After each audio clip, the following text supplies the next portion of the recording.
Welcome to the Grappling Grappling Rewind Podcast.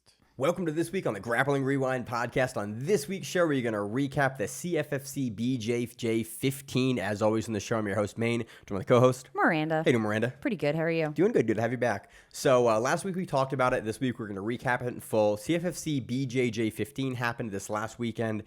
Some good main events, some good title matches in this card. They have changed their name, and that's what I want to get that out of the way first. We have some news as well, but CFFC is a MMA promotion that fights out of Philly, out of the 2300 arena. They typically run these grappling cards the day before, like the Thursday or Friday, for a fight card on Saturday, usually. We were looking through a bunch of the records. But then they started also doing them in Atlantic City, and like the last CFFC card was in North Dakota, because I started watching it first because I didn't know the name change, and I was like, "Oh, we're doing MMA this week," and I started watching an MMA. Yeah, I told you, hey, we're covering this week. Yeah, awesome. You're like, hey, we doing MMA? Yeah. And I went, no, we've never done MMA. Like, no. Well, I didn't know. I thought maybe. Maybe wants to take the show in a weird direction after a decade. Yeah. So now CFFC BJJ, similarly to how the UFC now has UFC BJJ, CFFC now has CFFC BJJ, and on the broadcast they talked about it over and over and over again. CFFC BJJ is a feeder for the UFC BJJ events. Yes. So that is very clear. Again, CFFC has been one of the biggest feeders to the UFC for a decade now. Yeah, a long time now. With the LFA and some of the other ones. LFA, Legacy, like when that was still around. There's like 4 or 6 big feeder organizations, and CFFC BJJ now seems to be the main feeder for the UFC. Based on this broadcast and based on kind of who we're seeing, we've seen a lot of faces that we saw on the UFC BJJ Invitational when they were running those before they had the name change. And so there seems to be some consistency of branding with UFC BJJ being its own promotion, accompanying the UFC, and now CFFC BJJ accompanying the CFFC feeder promotion. They've kind of unified the names there. They're keeping the card numbering, which is funny because the UFC, when they did their rebranding from the UFC Invitational to the UFC BJJ, kind of reset the card numbering after they did the Mikey Musumeci versus Harrison Gabriel series. Yeah. CFFC has kept the same numbering Well, sequence. they did also create the pit. The pit wasn't before. Well, there was. Oh yeah, the UFC did change the formatting of the arena itself, or of the competition arena itself. They added the pit in. Yes, and that's when they started. I forgot that was in a pit. Yeah. Oh, we're seeing more events in a pit. Because it's not. It's a bowl. It's a bowl. It's the UFC bowl. It's the bowl because they get sued if they said pit. Oh yeah, because the alley. Yeah. So litigation. So which is kind of funny because one of the guys. They're talking about the name change during, like, and he brings up one FC, one championship. Yeah, he goes, I still call it one FC even though it's one championship. And the one guy was like, now the UFC is going to sue you. They're gonna be mad you brought that up on Fight Pass. And I laughed when they had that conversation on broadcast because I think 6 months ago we had the same conversation on this show where I continue to call it one FC versus one championship after the name change, and so it was very validating to have another commentator say the same thing. An even funnier one is there's a detention center in Ohio, and for whatever reason, like everything is FC, but in this one it's CF Correctional Facility. So instead of Federal Corrections. So it's Correctional Facility. So it's like Lucasville Correctional Facility. Okay. But I always will say like LFC instead of so LCF, because everything's always FC. So or Ohio, state, blah, blah, blah. But I'm so used to saying FC that all the time when it's CF and it's a correctional facility, I'm saying it's a fighting championship. And and it's in all my notes. And then I go back and I look at them and I'm like, Miranda, you've got to change all these notes up again. I'll just be like, I'm dyslexic, but only for 2 letters. Only for fighting championships. Yeah, only for one thing. So speaking of jurisdictional topics and news, Gabby Garcia is competing in Fight Circus, and she's being billed as Craig Jones' wife. Not much information about that. If you know the show, you know that Miranda and myself and my wife, we all love, and my wife and I have been looking for an excuse to go to Thailand to watch Fight Circus, and I was like, it's happening, and you were like, it's happening in Vegas. It is. And so it is in Vegas, and they're also doing the Ultimate dick kicking championships. It's Fight Circus. So Yeah, I love so- watching Fight Circus. Not really the subject of this show, but I love some wild fights. Unfortunately, if it's in Las Vegas, it's going to have commission sanctioning most likely, unless they're running it as like It's at the Mirage. Yeah, so it won't have the MMA and Muay Thai and like shenanigans that we're used to seeing on Fight Circus. But Gabby Garcia is going to be there. I don't think we know in what capacity. They said the Wheel of Violence, penalty boxing, foot and tire boxing, human cockfighting, Siamese twin boxing. So these are all normal Fight Circus events, by the way. Beer boxing and pizza party. Okay. So these are mostly events that we have seen on Fight Circus before, FYI. Yeah. So I wonder if they run it kind of like, they say it's kind of like a performance. Yeah. Like WWE kind of, Maybe they can get by there. But again, they're doing an early set by Mixmaster Mike of Beastie Boys. it's kind of baller. They're doing all kinds of shit. So it's Fight Circus. Gabby Garcia will be there. They have Alex. Oh, shit. They got Bruce Leroy. Yeah. Alex Caceres. Anyway. So that's happening. Gabby Garcia's on that. It's always an interesting go. I think it's also fun that her career has been like restarted. Yeah, in like the fun events. Like, hey, Gabby Garcia, you were a GOAT for a long time in women's jiu-jitsu. Yeah. Now, like, we're just enjoying watching you do whatever you're going to do. So good for her. Other news this week, we have IBJJF Pans. Yes. Coming up. You're going to Pans. Yes, I am. This week. And then those will cover Pans in its entirety this following week after. Because, again, doing bracket previews for Pans is a massive nightmare because the events are so big. The brackets for Pans have gotten just enormous. They're huge. In the last few years. And it's so like just everybody impossible. you could ever imagine. Like, it's wild. Like, I was reading through it, and I was like, holy shit. And no like, gi pants, by the way. Not I was gi like, pants. half these people, like, I haven't seen them do IBJJF in years. And they're coming back for Pans. Yeah. Again, it's back in New York again. Yeah. So I think that's a big driver of, Well, you get a lot of the East Coast folks. It's Long Island, but. Yeah. That's New York, technically. So, and then you had other news for Daniel Kelly. Yeah, Daniel Kelly signed with Polaris Europe. I can't say anything today. So she signed a contract just like what's her name signed it? Helena Kruvar like a signed it. European exclusive Yeah. contract. So Yeah. if you compete in Europe, you're going to be competing for Polaris. Which again, I don't love the exclusive contracts, but I'm guessing that you're being compensated appropriately to sign There's those only contracts, so many, and so I appreciate that. There's only so many Europe. What else are you going to do in Europe? Grapple Fest is the other big one, and then there's a few like Battle Grapple. Yeah. There's a couple others that we've covered now and again. But again, Polaris is by far the most premier organization that we cover on a regular basis in Europe. And so if you're going to sign athletes to exclusive contracts, fly them out, put on big matches for them. Like, if they're getting compensated, I'm not that upset about exclusive contracts. Again, I would love to see athletes fight more in Europe, but if you're getting paid for it, and I hope Danielle Kelly is, being the former one championship champion. Yeah. I hope she's getting paid. Can't wait to see who they match her up with on Polaris.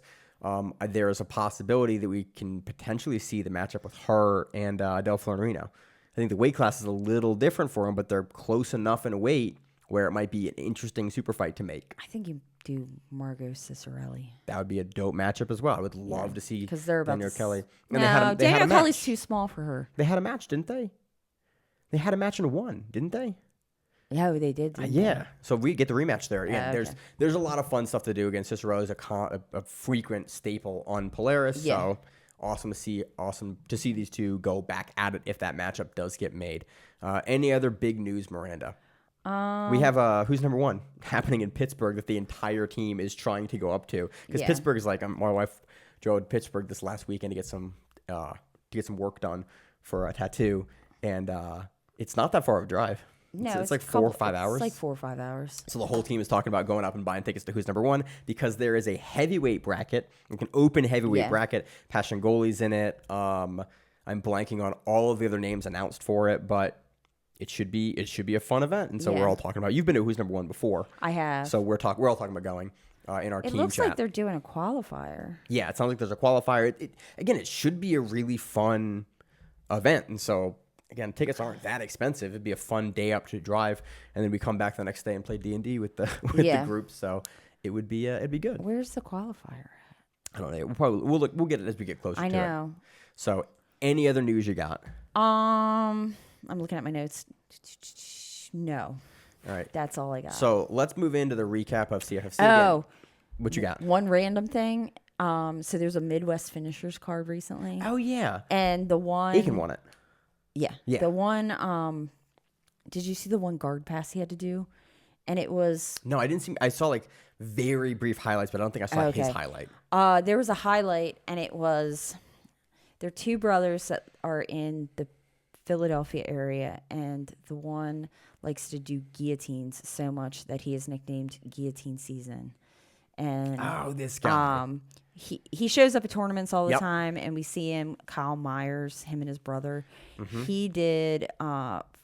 He was on the Midwest Finishers card. Either him or his brother. Nope, it was him.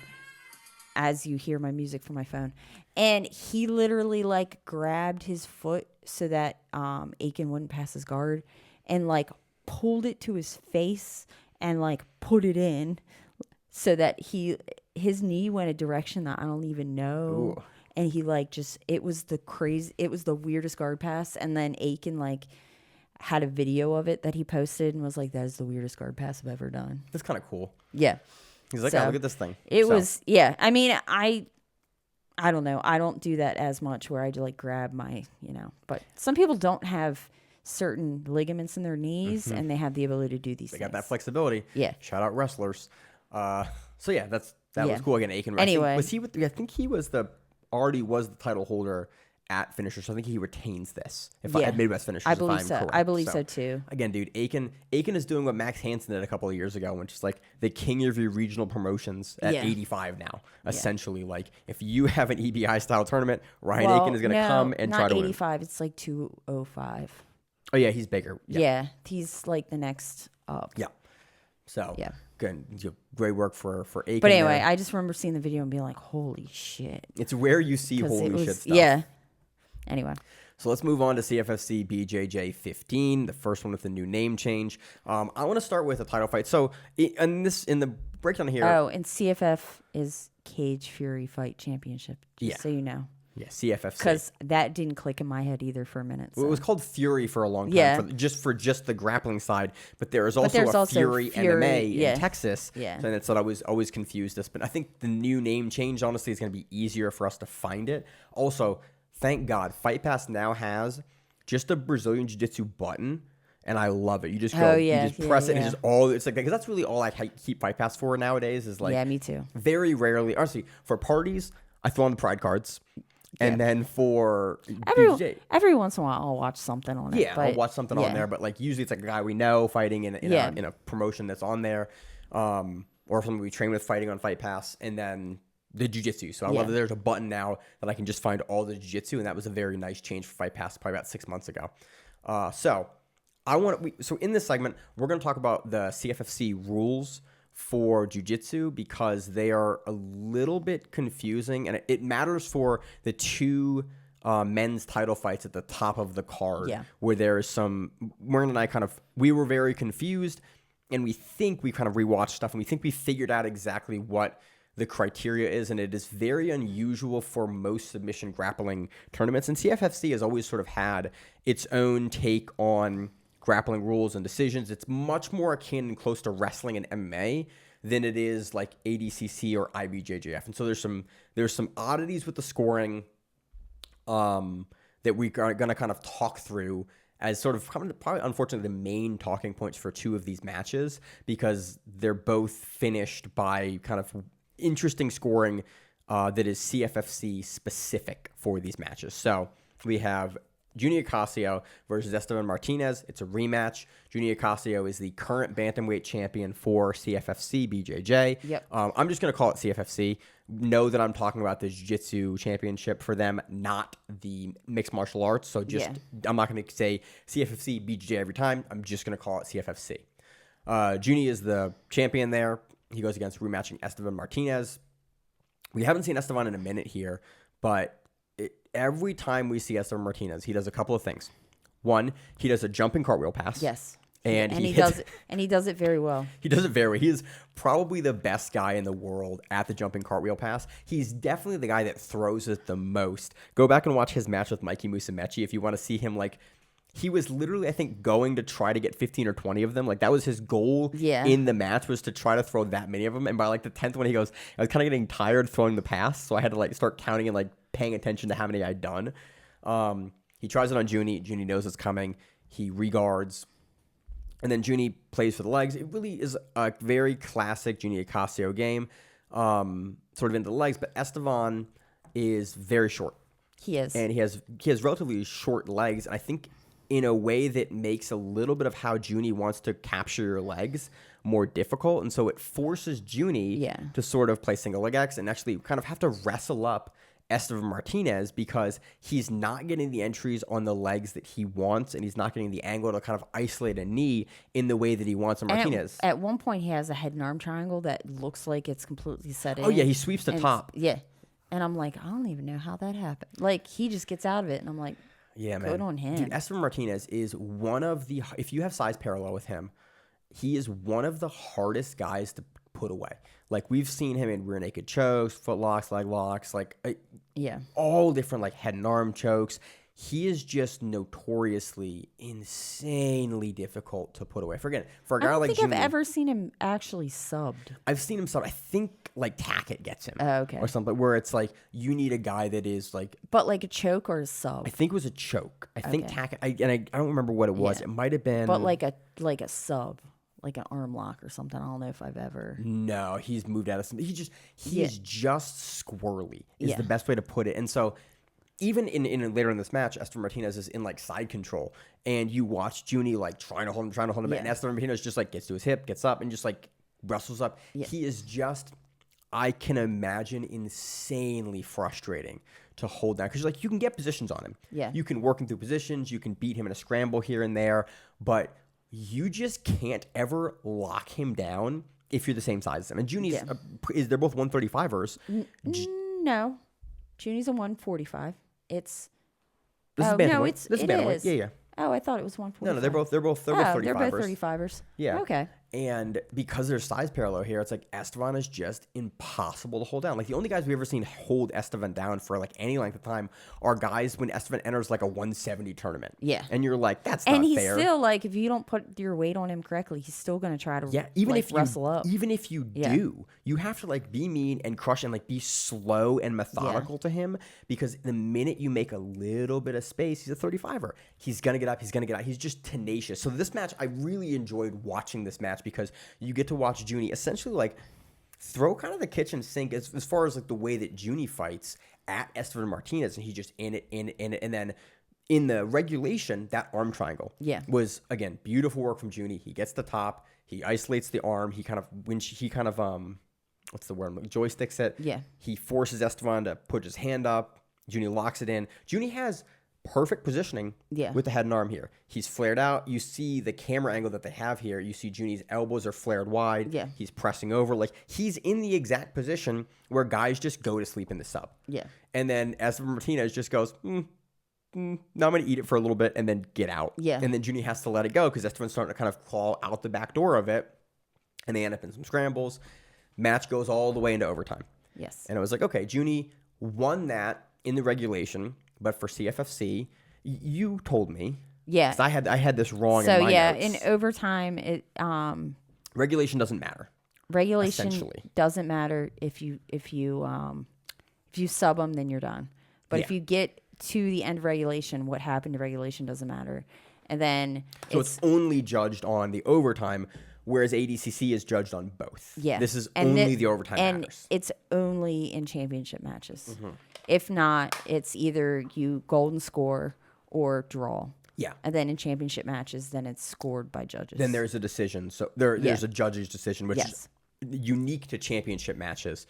So again, it is not the easiest rule set to understand unless you kind of have like read it beforehand. And so in this, I was confused watching it. And I will admit, like, I've coached people at Fury before, and the rules that we were told initially in the back and what the refs were calling on the mat were two different things. Yeah.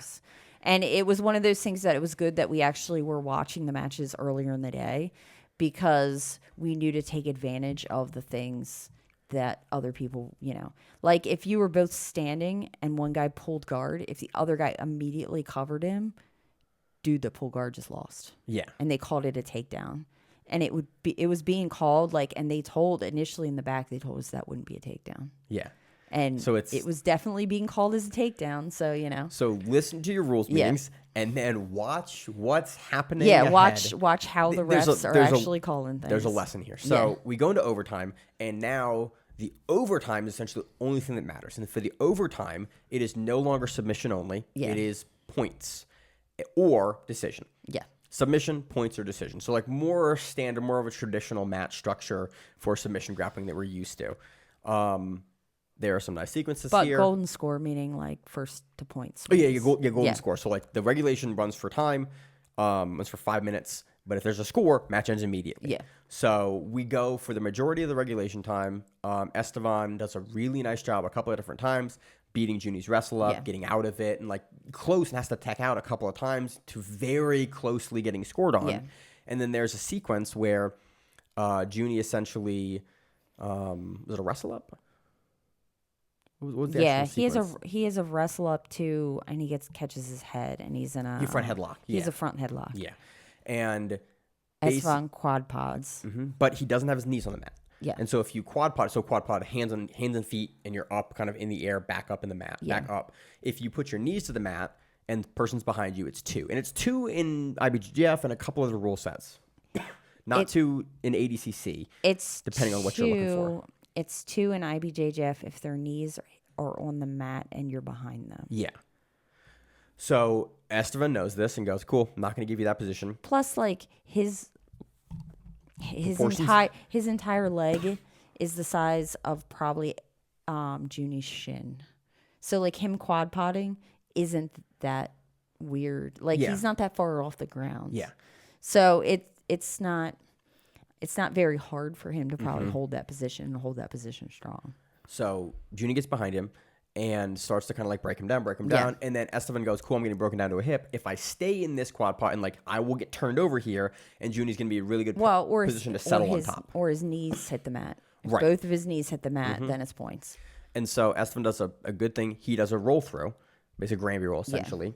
Yeah. And Junny recognizes what's coming, covers it, and Estevan basically hits a hip, hits to a guard for, half a second, maybe a second, comes up, does a roll through, bellies down on the mat, Junny comes behind, and then 2 points are scored. Yeah. And Miranda and I both went, that's an interesting thing to call a sweep. Yeah. And so what we gather, so if you watch this is not considered a sweep in any other rule set, any other major rule set. What we inferred not here, when you're on your belly. Yeah, not when you're on your belly. It's if he would have stayed on his ass, then yes. But yes. If he sits to guard, it's scored in some rule sets. Yeah, you can sweep yourself in theory in some rule sets. But on the chest like this, and with the level of control that Junny had at the point the match is stopped, no other rule set is this going to score. In jiu-jitsu and wrestling, there's a whole different story. And so they call it, and what we can figure out is essentially that if this was scored correctly, which we think it is, we don't know, per Shaolin's scoring or when he stops the mat, it's Junny is the bottom player, and the second he becomes the top player, if he is the top player, meaning his hips are higher than Estevan's hips above, or you're just above them. And but it's almost like he was watching hip height. Yeah. That's what it seemed like. For both the Sabatini match and this match. Yeah. For 3 seconds. And it's about exactly 3 seconds. Yeah. Then it's scored as a sweep. So it's, again, a really odd sweeping criteria here. Yeah, and I can't find it written anywhere. Yeah. It might, I don't know. I was trying to look at MMA rules, but I was like, why would MMA rules say Why doesn't care? Yeah, why would they care? So, yeah. So Junny wins this on a sweep. I think it's weird. If this is how CFFC is going to score a sweep, it's fine. It's their rule set. It is just odd in other scoring submission grappling landscapes that you're doing to have this be a sweep. Again, I think Ocasio takes a clean decision here if it goes to decision. If it goes another minute and a half, unless Estevan pulls out a Hail Mary sub, this is very clearly going Junny's way. So I don't really have a problem with the result. Again, especially so close to the golden score. Well, but it was just a weird score from what Miranda and I are used to seeing. And their prior match was at I have it written down here somewhere, Orlando Open in 2021. Mm-hmm. And at one point, like, Estevan is on Junny's back, and Junny's not letting him get hooks in.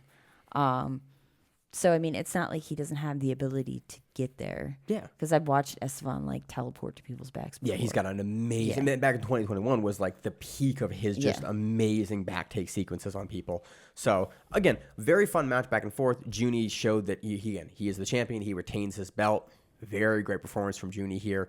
But, again, just a little bit of weirdness with how the final sequence went because it's uncommon. If I wind up coaching at the next one, I'll ask. Yeah, that'd be. I'll ask that question just like, out of curiosity. Like, what do we call it? A sweep? Just kind of just curious for no reason. Just what we're calling it. Yeah. Or what are you paying attention to? Yeah. So that was anything else on this one, Miranda? No, but when I think about it, it might be a wrestling thing. I'll ask about it because hip height is one of those things that I always get told. Like, hip height is what matters. Hip height matters in wrestling. Yeah. Wrestlers love hip height. Yeah, they love it. I get yelled like that. That gets like yelled at me all the time about hips. How your hips should be higher than the other person's hips. I'm like, even below you, into the legs I go. So, Miranda, you want to talk about the main event or the? We'll go to main event. Okay, let's talk about Pat Sabatini versus Richie Lewis. Pat Sabatini is the champion here for the welterweight division. This was a match for sure. It was a match that definitely happened. Well, so if you kind of know a little background, Richie Lewis, he went to Iowa Central College. He was a U-23 world champ in wrestling. Very good wrestler. And he just won CFFC's MMA 145 on 830. He won his fight. Professional fighter. So very like high level wrestling. So Pat Sabatini knew in this match that he really couldn't out wrestle Richie Lewis. Mm-hmm. Which is, again, a good thing to know. Like, hey, I'm going to have to play guard. Yeah. And Pat did. And he played a very interesting guard because I was like, he stayed moving. Yeah. It's not like he sat there and didn't do anything. I mean, he was all over the place. He was active. And he also did like the interesting like 3-point stance thing, which I wondered in overtime how they were going to count that, because like in 80cc rules you can't put one knee down like he did because it's considered like downed at that point. But he did that weird 3-point stance because by staying in that 3-point stance, Richie couldn't shoot on him. Yeah. Because like there's where you're going to shoot at. So the rule is essentially in 80cc, if you're standing in front of your opponent and you do what Nick Rodriguez does, but you check the front knee down. Yeah. Essentially, you're in like a block. Essentially, if in 80cc, that knee stays on the ground for more than 3 seconds or more. Yeah. Really, more than 3 seconds is the term that we use. It's a pull. Essentially, you're downed, and I was curious about the exact same thing. Like, it was is like they're seeing it as like he's still supporting himself and ball with his foot. He's still up. So it's not a pull. That's, again, a very niche 80cc rule set, but 80cc is the rule set that I am by far most familiar with. And I don't know. I've never seen anybody do it in IBJJF, and I don't know what they would say in IBJJF if you did that, because they don't. I mean, IBJJF doesn't care. But at the same time, you can't pull without contact. Right. So it's almost like there is a specific ruling on it, and I forget. I've looked this up because when I was looking between the way 80cc writes its rules and IBJJF, I did a lot of like cross-referencing. And I looked this up, and I forgot what I found was. I might just look it up randomly for pans because. Just because. Because you should know your rules before you compete. Well, but it's kind of an interesting way to kind of cut off a wrestler if you know a wrestler's going to like really go hard at you. Yeah, which again, Richie Lewis, you knew he would, because that's his most reliable pathway to victory. So we go through the regulation match. Sabatini is in the legs, doing good work. Richie Lewis is on top for a good portion of this. Overtime comes around. Well, Richie Lewis also almost got to his back, I think at least once, with like stack passing. Yeah. And I was like surprised. I was like, dude can actually like put his knees to it, like he was pretty flexible for, 100, but I guess 170, they're still pretty flexible. Yes. They're still freak athletes. Yeah. So go to overtime. Pat pulls, as why wouldn't you pull? Yeah. Like that is a. Well, he would do a pull, or you do like the 3-point stance, and you pull from the 3-point stance, which played it well. Like again, this is exactly how you're supposed to deal with a problem like this. Hey man, you have a pressure wrestler who takes you down one time and you lose. Pull. What you're supposed to be allowed to pull. It's an IQ test. If you look at me stand with a guy, like nope, he's gonna be better than you wrestling. Don't stand with him. So he pulls. And there's a couple of sequences. There's 2 sequences in this match that look exactly the same in the overtime. And it's Pat Sabatini kind of going to almost like a deep half, but not quite, throwing his outside leg over for what we traditionally see as like a wrestle up calf slicer. Yeah. Where you try to you throw the leg over, they turn to run away from you because Richie Lewis is a wrestler, and so that's what he's going to do. He's going to high leg out of it, face the other direction, and run. Isn't that a bear trap? Sort of. So there's 2 things that are called a bear trap. Yeah, okay. This is what used to be called a bear trap. Okay. Is this specific? Because there's the other one, the Felipe Pena one, the one that Pena plays from the half guard. Yeah. And then there's this one. Like back in the day, this specific calf slicer used to be called a bear trap. Yeah. Bear trap calf slicer. And so Sabatini goes to this. Richie Lewis knows the game, and he pushes out and gets out, and then. 2 minutes later, the exact same sequence happens again. Richie Lewis blocks down, runs away, and then very clearly drags Pat Sabatini to the edge of the mat. He almost looks at the ref and then does it. Yeah. To be like, what you gonna do? Very clearly. Which is kind of funny that every single time we've seen somebody who's been a high-level wrestler in jiu-jitsu, they've done the same thing. Yeah. There's a trend here. So Richie Lewis kind of flees to the edge of the mat and then stops. And Pat Sabatini is still working for kind of the wrestle up to the back, still working for the calf slicer. And Shaolin gets right in front of both of them to the side. You also have like one of the Lyons brothers there ready to kind of catch them if they fall off the edge of the mat. And Richie Lewis has run out of real estate on the mat. He doesn't go off the mat, and Pat starts to kind of work up. Yeah. Richie Lewis then sort of half sits out a little bit, and Pat is able to bring his hips higher above Richie Lewis for exactly 3 seconds. Yeah. And then Shaolin calls the match and walks to the center, says that's done, puts up 2 fingers on the broadcast, and then calls them. And then there's a bunch of controversy. And then Pat Sabatini's declared the victor for sweep.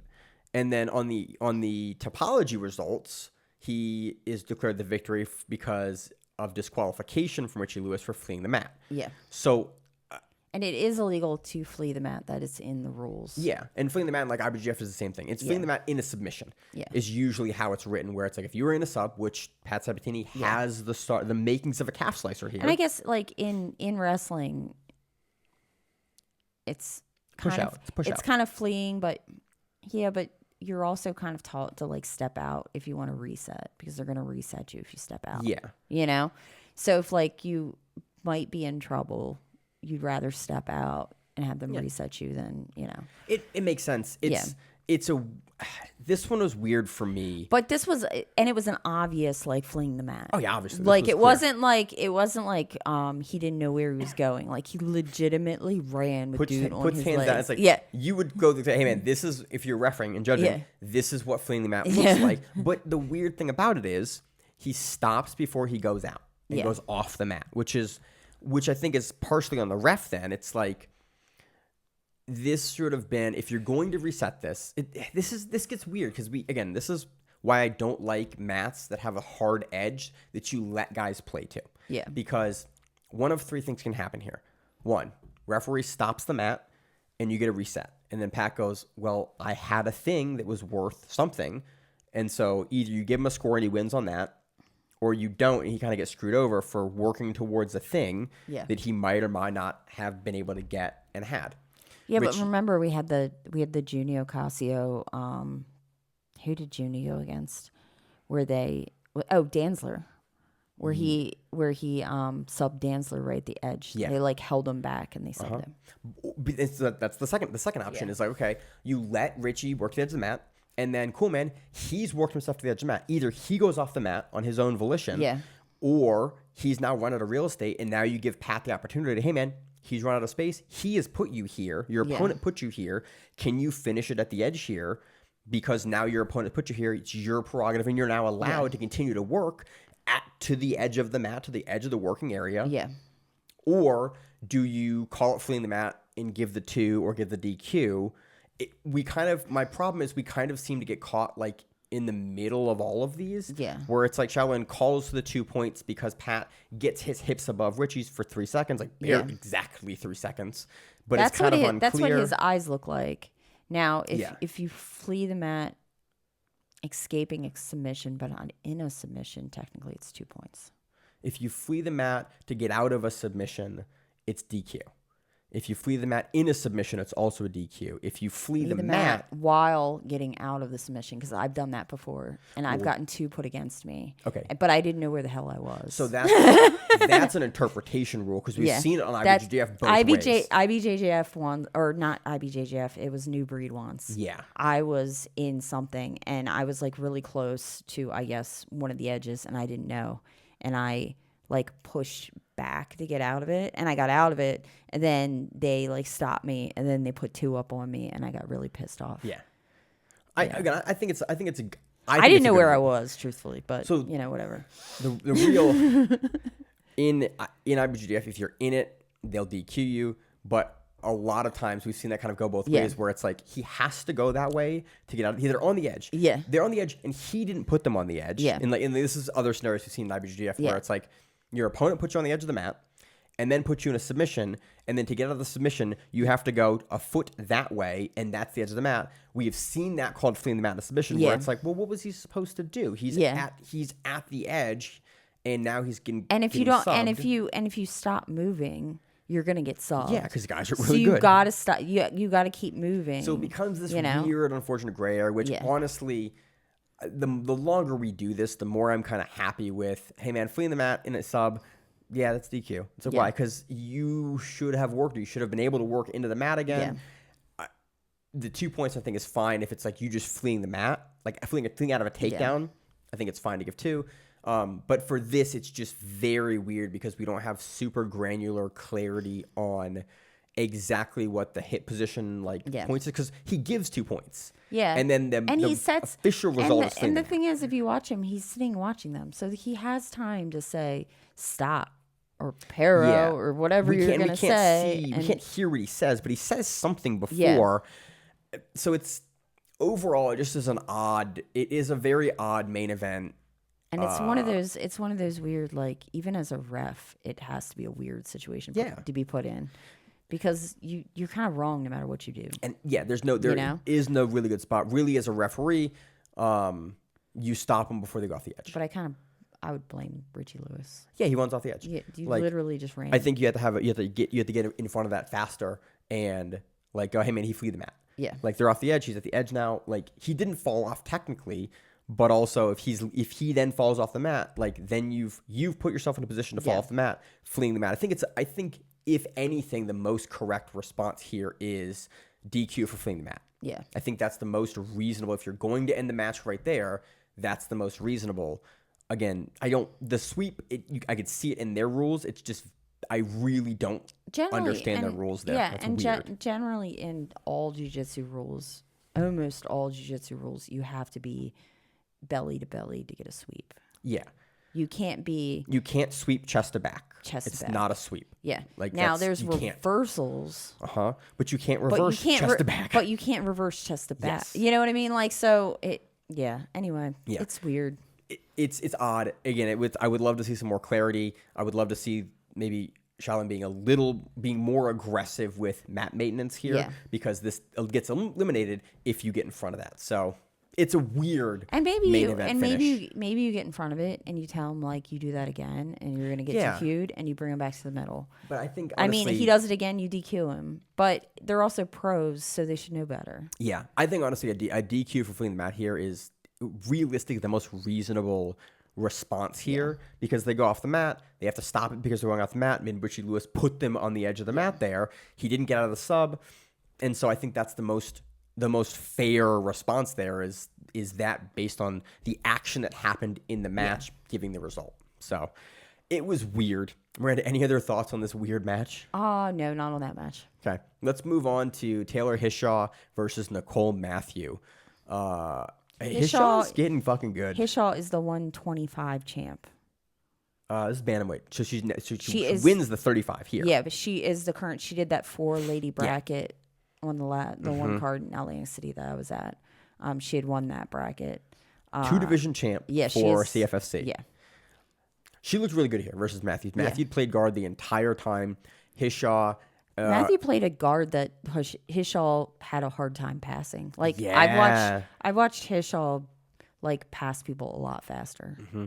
It was, I think she didn't want to spend too long letting Matthews go into the legs. Yeah. Because we know Matthews has a good heel hook game. Yeah. And that's really where she wants to take it. That's what she wants to do. And Hishaw went, played it kind of passively. She played it with enough activity to never get called for it. Yeah. But never let Matthews close the distance. And I think on Matthews' side here, we didn't see a huge level of urgency to try to kind of pull Hishaw into the guard that she wanted. She wanted Hishaw to come into the guard kind of on her own volition and be able to counter. Yeah, at the end of the round or regulation, Nicole's going into the legs. Mm-hmm. But Taylor has a look on her face like it doesn't matter. Like, you're also training the B team. Yeah. With the leg lock guys at B team. You're probably, or now it's Simple Man. Yeah. B team is such a better name. Yeah, but she was still at it still says B team. Yeah. So who knows how long that'll take. And they mentioned on the broadcast, which I thought was really funny as well. So we get to overtime, and Hishaw kind of picks it up a little bit. Yeah. And we see much more aggressive passing, and she not immediately, but very quickly seems to have figured out the exact style of knee cut that she has to use or outstep to get around Matthews. Yeah. And you saw she gets around once. She doesn't get around completely. And then because the match would have ended. Yeah. Yeah. And on the second time you went, you figured out how to get around. It happens like 2 or 3 more times eventually, and then right at the end. And Matthews does a good job of like preventing it, but this barely. Yeah, this went the whole overtime round, and at the end of the overtime round, I think she had her in an anaconda. That was like pretty legit. It was very good. Hishaw locks it up, and I went, ooh, and then she immediately does this thing I love where she goes and tries to trap the same side arm. Yeah. And it makes it so tight because you can kind of crunch their head in as you do it. Time expires. Yeah. She doesn't get. I think commentary thinks that she gets the tap, but it's really time expiring. Hishaw wins. I think a very clean, unanimous decision here. Yeah. I would have loved to see a little more activity early from both, honestly. But go back and watch the overtime for this. We're gonna see more of Hishaw. She is a freaking competitor. I'm curious if we're gonna lose her to MMA.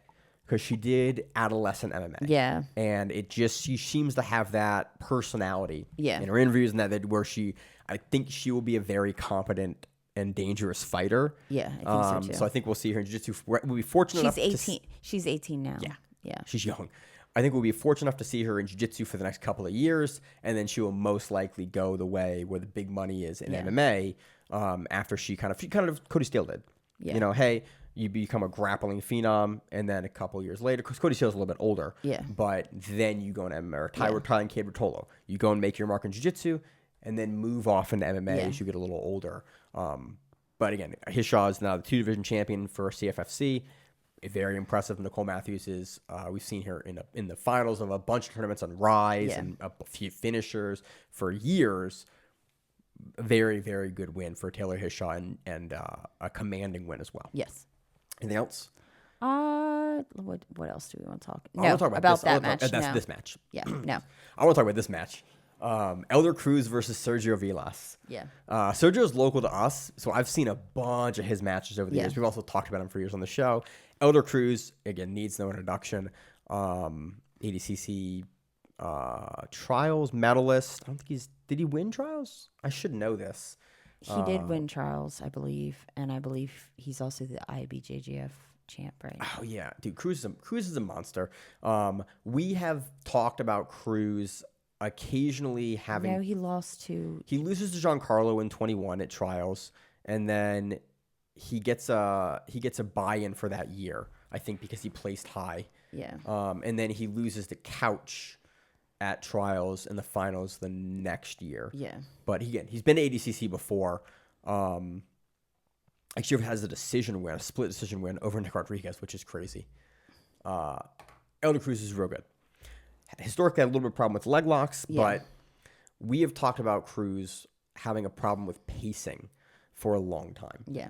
And he's a guy that tends to get a little tired and works in bursts and works in very good bursts, but sometimes can let matches slip away by just sort of taking his foot off the gas for too long and letting his opponent get too many shots at something that he's trying to counter.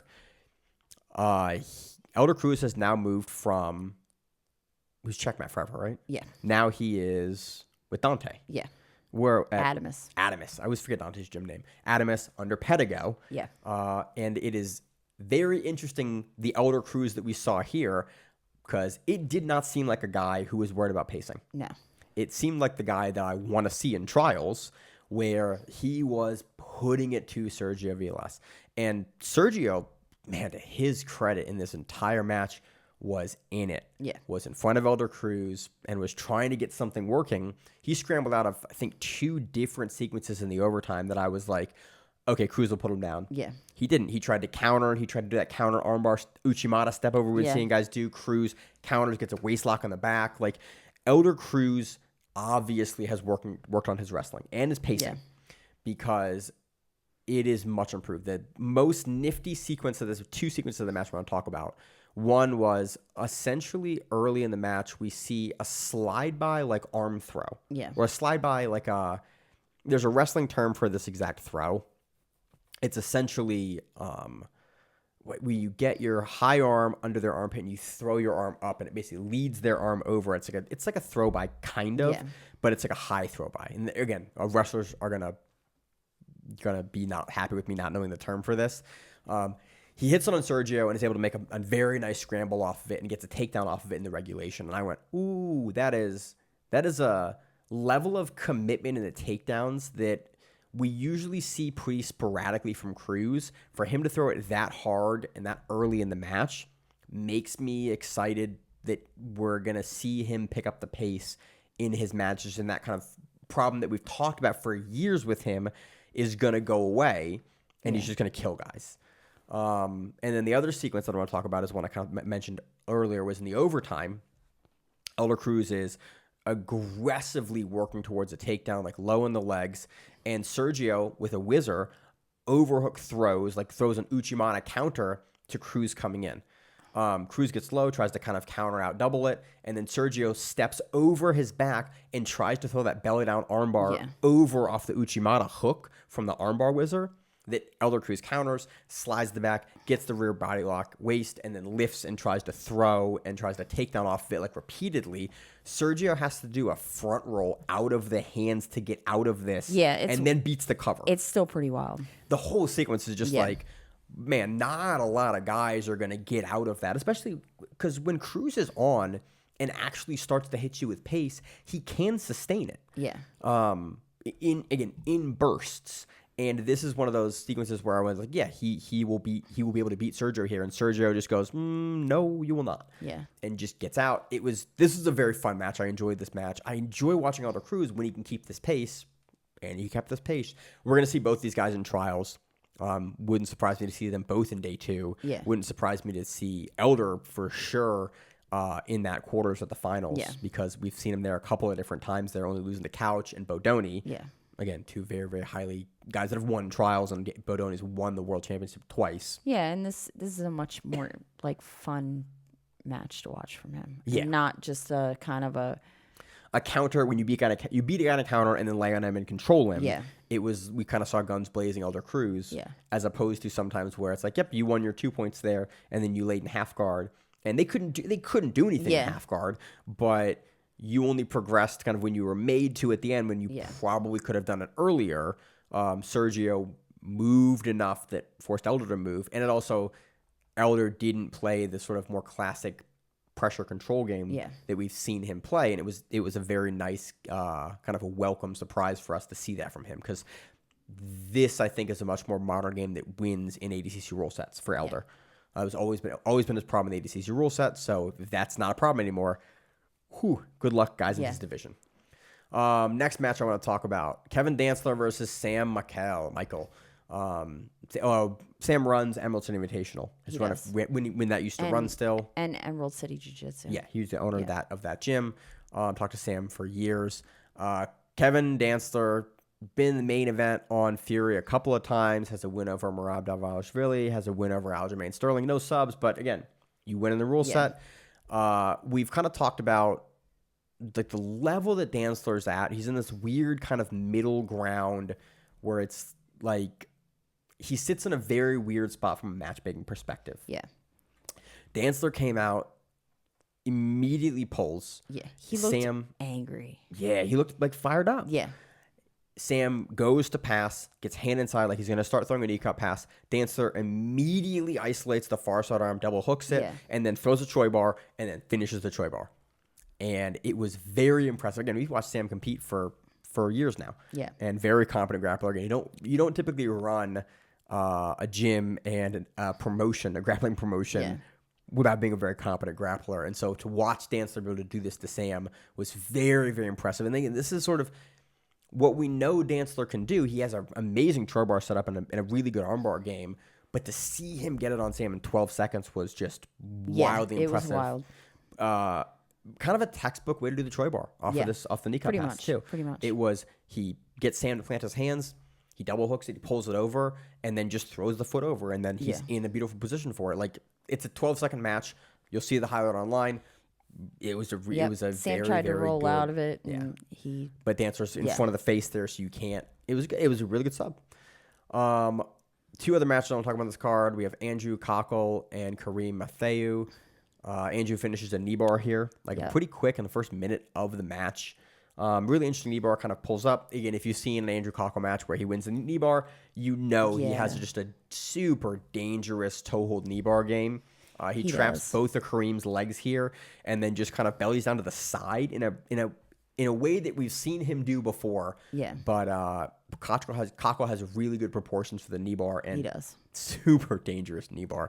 He gets it. So, again, I assume we're going to see Kochel back on the main card again at Fury. He's a staple for Fury with a sub like this. He probably stays on the main card. Yeah. And so, anything else on that? Nope. And then we have the match. Corey and I talked about this match last week, but more information has come out. Emily Hansen versus Amanda Mazza. We've seen Amanda Mazza a lot on Fury. Amanda Mazza breaks her forearm on Emily Hansen's jaw in this match. So Emily Hansen wins this match. Which, in thinking about it, that's kind of an odd. For me, that's kind of an. It's a medical stoppage, but they're calling it a KO TKO.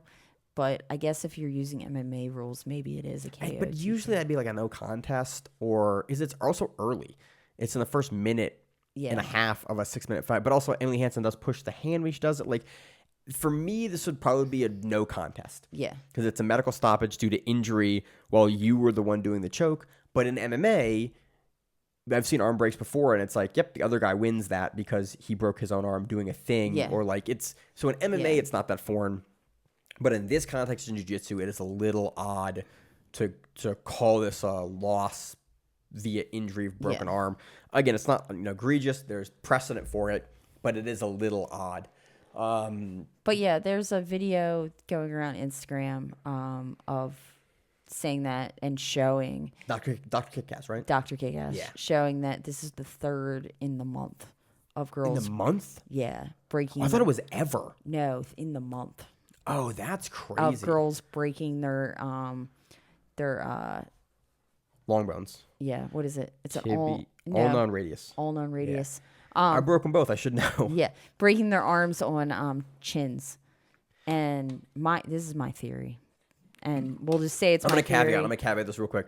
Miranda nor I are medical professionals. We are not. We have just been people that have been watching MMA and grappling a long time now. I think part of the issue is that all of these are smaller figured women, and they are trying to do the big man. I'm going to put the Nick Rodriguez. Yes, I'm going to put my arm across your chin and choke you, where your chin and your jaw is strong because you use it all day to talk and to chew. Uh-huh. So it's a very strong bone, and then you're taking your little measly arm bone, my little measly arm bone, and you're trying to fight someone's jaw with it.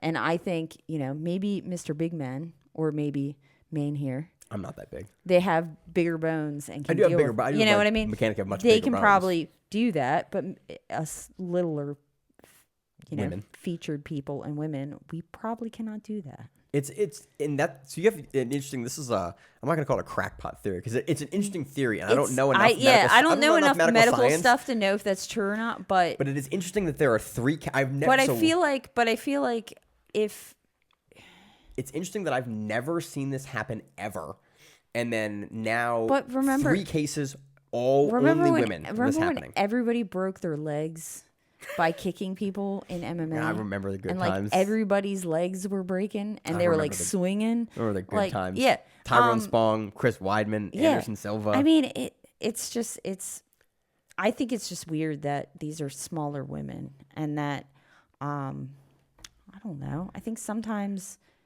if you try to act like a big man, your body's just not made for that. Yeah, it's interesting, and it's an interesting theory. But it was very fun. Not funny is the right word here. Very interesting that the 3 cases that's happening are all women. I mean, there's probably men that this happened to too. But I don't think so. I've never like, seen this injury in a men's fight ever. It's a new thing that I've just never seen this, and so it's an interesting thought. I am now potentially going to talk to my women that I teach to let them know that is a possibility. Yeah, because I've always taught like, hey man, get on the neck unless you can't. And I so do now it. is this is how I mean, I do it like that. Yeah, we all do it like that. I didn't know you couldn't do it like that, but apparently. And I like short chokes, so they're forearm chokes. Like it's just that's how it's gonna happen. Yeah, it's real weird. So yeah, now it is interesting since last week that there have been more cases that have come up that is only women of this happening to. Yeah. So. And maybe there is men, and we just looked at a certain population. I've never seen it in a men's match. Yeah. Never. But there we go. So that again, we talked about it last week, kind of in more depth. And I asked Miranda on the pre-show, so you go talk about it. She goes, no. And then we had like a 15-minute conversation on the pre-show, and I was like, yeah, we'll bring it up again. I was like, I don't know, man. I liked your theory. I was like, you got to bring the theory up on the show because that's funny enough. Yeah. Well, as a smaller woman who trains with bigger men, like every gym ever. I can't do some of the things they can get away with. Yeah.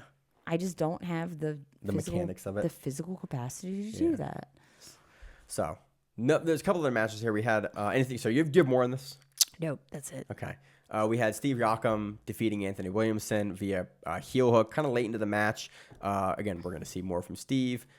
Really kind of nasty heel hook, and I think those are the only matches that I wanted to kind of run through. Max Livingston, it was a draw on this card. He actually has a match at Grapple Fest versus Sean Curtis. Ooh, Shane Curtis, yeah. Gottlock? Because Max goes over and does those cards sometimes. Yeah, that's where I recognize him from. Yeah, well, he's local. He's one of Jay's guys. Okay, regular Budo's guys. He's the boyfriend of the chick that had her arm broken. Oh, unfortunate. It's Mazza's boyfriend. Oh, unfortunate. Yeah, they're together. But he sometimes he's train at the gym in Philly, below Philly, with the elevated mats, the Vault. Yeah, he used to like travel in and out of that circle sometimes. Phenomenal. So, but yeah. So that was the card. Miranda, any kind of closing thoughts on the card? No. I think you can find some of the early matches. Estevan Martinez is on this, who's a guy we used to cover a ton when he was competing all the time. He was on Third Coast, other stuff. They were originally on OnlyFans, right? On OnlyFans, but I think then they go maybe to the YouTube because I think that's where I found them. Yeah, I realized. I asked you earlier. I was like, hey, where can I find them? Because I saw Estevan was on this. I think it's YouTube because I don't know if OnlyFans keeps them there or not.